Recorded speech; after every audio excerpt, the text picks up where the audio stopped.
Yo les potos, j'espère que vous allez bien. Alors bienvenue dans cette nouvelle vidéo consacrée à l'actualité sur le FC Barcelone. Les amis, nous allons rapidement commencer cette vidéo avec cette image que vous pouvez voir à l'écran. On voit là Hansi Flick qui a repris les entraînements avec ses joueurs. Ça fait plaisir d'ailleurs. Après le match nul qu'ils ont eu à faire contre l'Atlético de Madrid, ils sont déjà aux entraînements pour préparer le match du week-end qui va se jouer contre la Real Sociedad. On rappelle que le Barça avait perdu au match aller contre la Real Sociedad et c'est une équipe qui est quand même très dangereuse pour le Barça. Ça va être un match compliqué. On a vu le match contre le Real Madrid où ils ont vraiment manqué de réalisme alors qu'ils ont dominé pratiquement toute la rencontre. Mais en fin de compte, c'est le Real qui a gagné le match. En ce qui concerne le Barça, il va falloir être très prudent dans cette rencontre parce que pour moi, c'est un match presque piège où le Barça a intérêt à être sur leur garde. S'entraîner dur, repousser les limites, allons-y. On voit là Lewandowski qui est en train de s'entraîner. Espérons que les gars vont venir en forme pour le match du week-end. Les amis, comme vous pouvez voir cette image, on a là Christensen qui reçoit le feu vert médical. Ça veut dire qu'il a enfin repris les entraînements. Lui là, franchement, ça fait un moment, on le voit plus. On avait d'abord annoncé qu'il devait être de retour en janvier, mais le voici, c'est jusqu'en février qu'il revient. Les potes, moi, je ne vois même pas qui va mettre au banc. C'est vrai que c'est un défenseur très technique et je pense que dans le système de Hansi Flick, il peut très bien s'adapter. On rappelle que l'année dernière, c'était pratiquement lui, Cubarsí, Araujo qui tenait vraiment la défense du Barça. Donc c'est pour dire que Christensen reste quand même un gros joueur. C'est vrai qu'il est pratiquement annoncé sur les départs au profit de Jonathan Tah, mais dans tous les cas, pour l'instant, il est avec le Barça. Ça fait plaisir de voir qu'un joueur du Barça à nouveau revient. Il y a de moins en moins les blessés à l'infirmerie. Actuellement, les seuls joueurs qui sont à l'infirmerie dont j'ai la mémoire, c'est Ter Stegen et Marc Bernal, parce que pour le reste là, tout le monde va bien, tout va bien pour le Barça. Les amis, on voit là Mundo Deportivo qui met une fois en avant Pedri et qui signale indispensable. Pedri actuellement, il atteint une dimension monstrueuse. C'est l'homme à tout faire de ce Barça. On a vu son but contre l'Atlético de Madrid qui était un très beau but d'ailleurs. Ça fait plaisir de voir Pedri à un niveau pareil. Actuellement, on va pas se mentir, il est à son prime. Je sais pas s'il va continuer comme ça. Et quand tu le vois, tu as vraiment l'impression qu'il a encore une grosse marge de progression. Le Mediasport, quand on lui met en avant Hansi Flick, pas de pas en arrière. Si je comprends bien ce message, c'est pour dire que Hansi Flick reste fidèle à sa philosophie. Il va rester avec son système de jeu. On rappelle que le quatrième but que le Barça a pu contre l'Atlético de Madrid, tout le monde était un peu déçu parce que le Barça menait et le Barça ne devait pas forcément jouer avec une défense aussi haute. Mais Hansi Flick, il a décidé de rester fidèle en son jeu. Et bon, c'est vrai, le Barça a pris jusqu'à 4 buts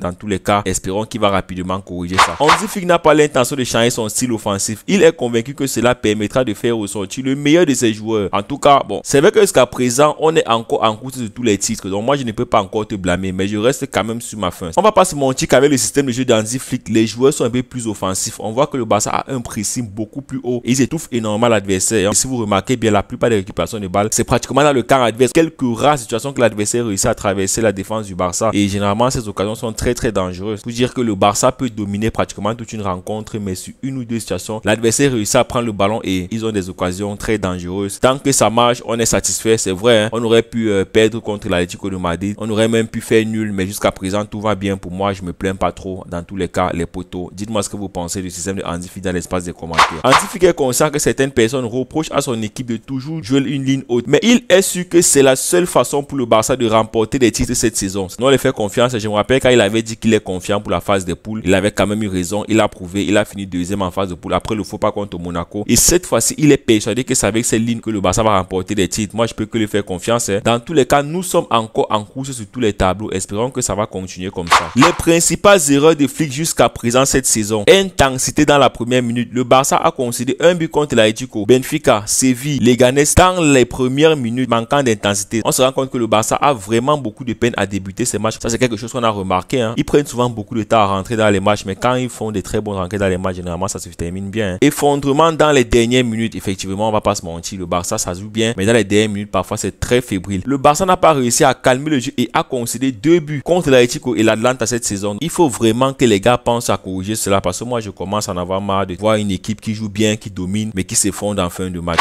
Les amis, comme vous pouvez voir cette image, le Barça a marqué 120 buts en 39 matchs. Je sais pas si vous vous rendez compte de la dinguerie, c'est tout simplement stratosphérique. Espérons qu'ils vont continuer cette dynamique. Moi, ça me fait plaisir de voir des statistiques pareilles. Et ce sont des statistiques des clubs qui sont souvent sous la bonne voie pour remporter les titres. Le match entre Barcelone et l'Atlético de Madrid a été le match le plus regardé en Espagne en 2025 jusqu'à présent. Waouh! C'est vrai qu'on a eu un classique, mais c'était une finale de Supercoupe et ce n'était pas en Espagne. Donc c'est énorme, les gars. Évaluation des joueurs de Diario Sport pour le match contre l'Atlético de Madrid. Chesney a récolté un 6, Jules Koundé a récolté un 6, Cubarsí un 7, Inigo Martinez un 7, Balde 6, De Jong 6, Pedri 9. Waouh! Pedri, franchement, c'est énorme. Dani Olmo 6, Rafinha 7, Lamine Yamal 8 et Ferran 6. Donc c'est pour dire que dans l'ensemble, tous les joueurs étaient dans la moyenne. Lewandowski 7, Gavi 6, Eric Garcia 6, Fermin 6. Bon, on va pas se mentir, moi je suis pas trop d'accord avec ces chiffres. Parce que pour moi, Gavi, sa rentrée c'était merdique. Moi je l'aurais mis à 4-3-3. Eric Garcia, pareil, je l'aurais mis à 4-3-3. Jules Koundé Koundé, bon moi je l'aurais mis à 5 parce qu'il a fait une grossière erreur en fin du match. Marc Casado a débuté un des 6 derniers matchs du Barça, donc je sais pas si vous vous rendez compte, depuis que De Jong est de retour en forme, Casado manque de temps de jeu, il n'arrive pas à retrouver sa place de titulaire. Bon, après tout c'est normal, De Jong est actuellement en train de faire de très bonnes choses, mais Casado également c'est un très bon joueur. Le match par exemple contre l'Atlético de Madrid, moi je pense qu'on aurait bien pu le faire débuter sans problème. Je peux comprendre que Hansi Flick veut donner un peu plus de rythme à De Jong, ça se voit qu'il a retrouvé ses capacités, mais attention à ne pas trop délaisser Casado sur le banc parce que lui aussi il est extrêmement énorme en ce début d'année les gars. Moi c'est l'un des joueurs du Barça qui m'a le plus fait vibrer. Gavi est devenu de moins en moins important pour Hansi Flick. Il n'a pas débuté 3 des 5 derniers matchs du Barça. Il a quand même débuté 2 matchs, contrairement à Casado qui n'a débuté un match. Donc franchement pour lui là c'est mauvais hein? Ça fait pas plaisir de voir des joueurs de ce calibre là qui dorment déjà beaucoup sur le banc les poteaux. Lorsque Hansi Flick a rencontré Deco pour la première fois, il a demandé quelques signatures, 1 ou 2 attaquants, un nouveau défenseur droit. L'entraîneur a estimé que le poste de milieu de terrain défensif était bien couvert par Marc Bernal et Casado. Bon il a raison hein? Actuellement Casado, Marc Bernal, De Jong même qui est là, Gavi, Pedri, il y a franchement du monde au milieu. Le Barça n'a vraiment pas besoin d'aller chercher des milieux de terrain. Les postes qui nous intéressent actuellement c'est l'attaque et la défense et notamment les latéraux parce que jusqu'à présent on n'a que 2 latérales confirmés titulaires. Le reste ce sont des latéraux qui dépendent et qui ne sont vraiment pas au niveau. Ils sont presque au niveau mais pas si au niveau que ça. À part Jules Koundé et Baldé, il n'y a vraiment pas 2 latéraux remplaçants qui sont aussi du même niveau que Ronald Araujo ne sera plus considéré comme un titulaire pour Hansi Flick. Paul Cubarsí et Inigo Martinez seront devant Araujo pour le reste de la saison car ils comprennent mieux le système de Hansi Flick. Je m'attendais à ça à l'époque. Je crois que je vous avais fait une vidéo où je vous avais expliqué que Araujo est en train de manquer de beaucoup de choses. On va pas se mentir, les matchs qu'il a joué, il a été fautif sur presque tous les buts que le Barça a encaissé. La plupart du temps, la ligne du hors-jeu qui a été brisée, ça a été brisé par Araujo. Donc c'est pour dire qu'actuellement, il est de retour mais il n'arrive pas à s'adapter au système d'Hansi Flick. C'est quand même un grand défenseur. Hein. Ronald Araujo aurait joué 22 minutes lors des 5 derniers matchs du Barça. D'être le meilleur défenseur central du Barça à devenir un joueur de rôle. Bon, ça serait quand même mal pour Araujo, mais après tout, c'est lui-même qui l'a cherché. Hein. Il faudrait qu'il se remette au niveau parce que le niveau qu'il affiche actuellement, c'est pas vraiment acceptable pour un défenseur de la tranche de Araujo. Essaye de comprendre le système de Hansi Flick.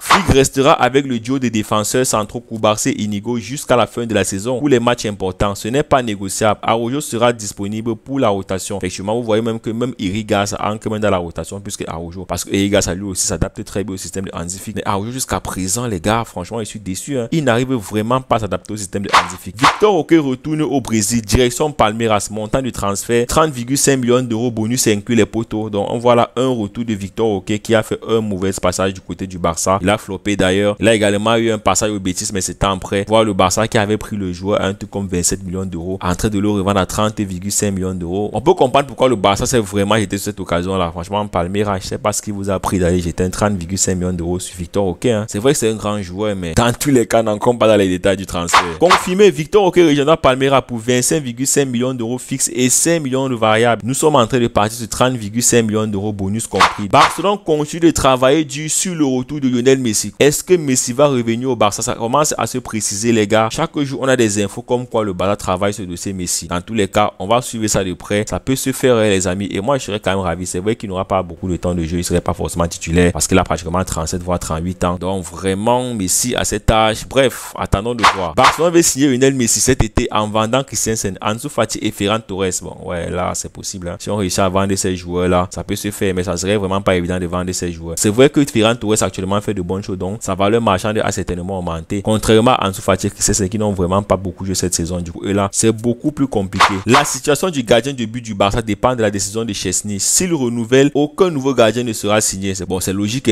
On ne sait pas si après le retour de Ter Stegen il va retourner en retraite. Dans tous les cas, on sera fixé lors du retour de Ter Stegen. Lorsque Ter Stegen sera rétabli, l'avenir d'Iñaki Peña est incertain et Diego Kochen est une perspective à long terme. Waouh, donc ça veut dire que Iñaki Peña il est carrément en train d'être poussé vers la sortie. C'est compliqué et ne soyons vraiment pas surpris de le voir quitter le Barça cet été. L'une des raisons pour lesquelles Flick préfère Chesney à Iñaki Peña est que, en raison de son style de jeu, il subit beaucoup de contre-attaques dans les matchs. C'est là qu'il voit que Chesney a un avantage sur Iñaki Peña. Même en termes de relance, je vois que Chesney, il est beaucoup plus à l'aise balle au pied. Il fait mieux des relances que Iñaki Peña. Donc c'est tout à fait normal que Hansi Flick opte beaucoup plus pour Chesney actuellement. Ferran Torres en 28 matchs cette saison, en étant titulaire 5 buts, en étant remplaçant 6 buts. Franchement, c'est-à-dire que lui là, quand il est titulaire, il n'est pas efficace. Mais quand il est remplaçant, il est monstrueux. J'ai l'impression que quand il est titulaire, il stresse beaucoup. Donc bêta mon petit, tu restes le 12e homme parce que c'est ce qui te correspond le mieux. C'est vrai que Hansi Flick était en train de roter contre l'Atlético de Madrid. Rafinha a enregistré 2 pas décisifs supplémentaires lors d'un autre grand match pour Barcelone cette saison. Il compte désormais 40 buts à son actif cette saison. Waouh, 24 buts et 16 pas décisifs. Il est impliqué directement sur 40 buts du Barça cette saison. Donc franchement Rafinha, C'est énorme, mais continue de progresser comme ça fait plaisir les potos. Admettez-le, les anciennes équipes de Barcelone auraient été complètement mortes après avoir concédé 2 buts dans les 7 premières minutes. Bon, ça c'est vrai,